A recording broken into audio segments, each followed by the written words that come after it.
तफसीर बिस्मिल्लाहिर्रहमानिर्रहीम। एक अलम तरक़े फ़ाल रब्बुक बि अस्हाबिल फ़ील। 2 अलम यजअल क़ैदहुम फ़ी तजलील। 3 व अरसल अलैहिम तौरन अबाबील। 4 तरमीहिम बिहिजारतिम मिन सिज्जील। 5 फ़जअलहुम कअस्फ़िम माक़ूल। तफसीर व्याख्या। ये आयतें सूरा फ़ील की हैं जो कुरान की 105वीं सूरा है। इस सूरा में अल्लाह ताला ने एक बहुत ही अहम और ऐतिहासिक वाक़ये का जिक्र किया है जो इस्लाम के आने से ठीक पहले पेश आया था। वाक़या यमन का एक बादशाह था जिसका नाम अब्रहा था। उसने यमन में एक बड़ा और खूबसूरत गिरजाघर चर्च बनवाया था और चाहता था कि लोग हज के लिए काबा के बजाय उसके गिरजाघर में आए। लेकिन जब उसने देखा कि लोग अभी भी काबा की तरफ ही जा रहे हैं तो उसे गुस्सा आया और उसने काबा को गिराने का इरादा कर लिया।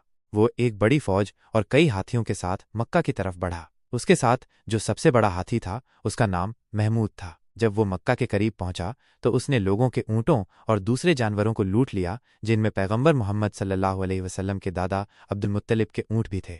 अब्दुल मुत्तलिब अब्रहा से मिलने गए और अपने ऊँटों की वापसी का मुतालबा किया। अब्रहा को ताज्जुब हुआ कि अब्दुल मुत्तलिब काबा की बात करने के बजाय सिर्फ अपने ऊँटों की बात कर रहे हैं। अब्दुल मुत्तलिब ने जवाब दिया, मैं अपने ऊँटों का मालिक हूँ और काबा का मालिक अल्लाह है, वो उसकी हिफाजत खुद करेगा।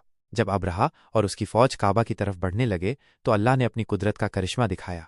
आयतः 1 क्या आपने नहीं देखा कि आपके रब ने हाथी वालों के साथ क्या किया? अल्लाह ताला पैगंबर मोहम्मद सल्लल्लाहु अलैहि वसल्लम से पूछ रहे हैं और उनके जरिए हम सबको बता रहे हैं कि क्या तुमने उस अजीम वाक़ये पर गौर नहीं किया जब अल्लाह ने उन लोगों के साथ क्या किया जो हाथियों पर सवार होकर काबा को ढाने आए थे। ये सवाल दरअसल लोगों को उस वाक़ये की याद दिलाना और उन्हें अल्लाह की कुदरत का एहसास दिलाना है।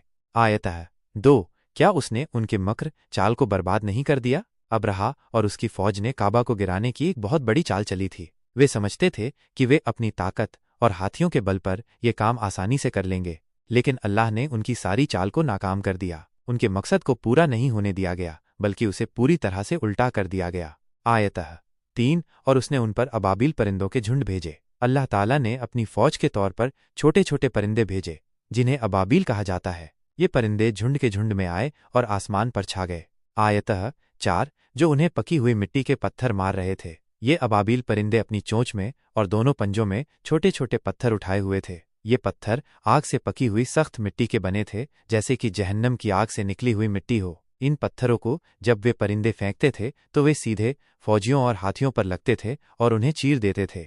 आयतः 5 तो उसने उन्हें खाए हुए भूसे की तरह कर दिया। उन पत्थरों की मार इतनी भयानक थी कि अब्रहा की पूरी फौज, उनके सिपाही और उनके हाथी इस तरह टुकड़े टुकड़े हो गए जैसे जानवरों के चबाए हुए भूसे का ढेर हो जाता है। उनकी हड्डियां और बदन गलकर ढेर हो गए। अब्रहा खुद भी बीमार होकर यमन वापस लौटा और रास्ते में ही मर गया। सबक ये वाक़या दिखाता है कि अल्लाह अपने घर की हिफाजत खुद करता है और उसकी मर्जी के खिलाफ कोई ताकत कामयाब नहीं हो सकती। ये मक्का वालों के लिए एक बड़ी निशानी थी और पैगंबर मोहम्मद सल्लल्लाहु अलैहि वसल्लम के नबुव्वत पैगंबरी के आने से पहले ही अल्लाह की कुदरत का एक मुअज्जिज़ा चमत्कार था। ये उन लोगों के लिए भी एक इबरत है जो अल्लाह की ताकत को कम समझते हैं या उसके दीन के खिलाफ कोई चाल चलते हैं।